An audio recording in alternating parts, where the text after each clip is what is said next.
पिनकी नामी cocaine dealer को आज अदालत में बगैर हथकड़ी के पेश कर दिया गया।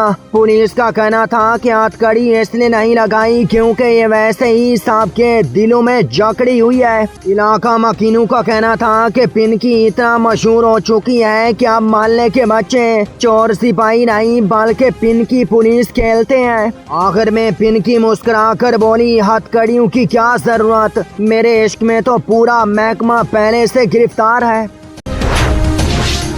जराये के मुताबिक पिनकी की पेशी वाले दिन अदालत के बाहर चाय की फरोख्त दुगनी होने का इंकशाफ। चाय वाले का कहना था कि अल्लाह हर अदालत को ऐसी पिनकी अता फरमाए। पिनकी के केस के दौरान 3 नौजवान रोजाना अदालत आ रहे थे। पूछने पर बोले, हम कानून के तालिब इल्म हैं। हालांकि तीनों वेल्डिंग का काम करते थे। पिनकी की अदालत पर आमद से पहले एहलकारों ने वर्दियां तब्दील कर ली। First impression is your last expression के मकूले के तहत एक सिपाही ने नए जूते पहन लिए। जज साहब बोले, मुल्ज़मा एक आए, तैयारियां पूरी बारात वाली क्यों हो रही हैं?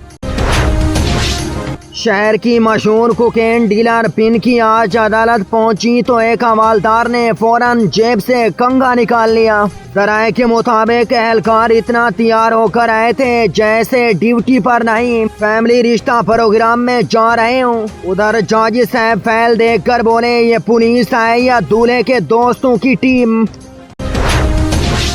पिनकी की अदालत पेशी के दौरान बाहर नौजवानों का रश लग गया।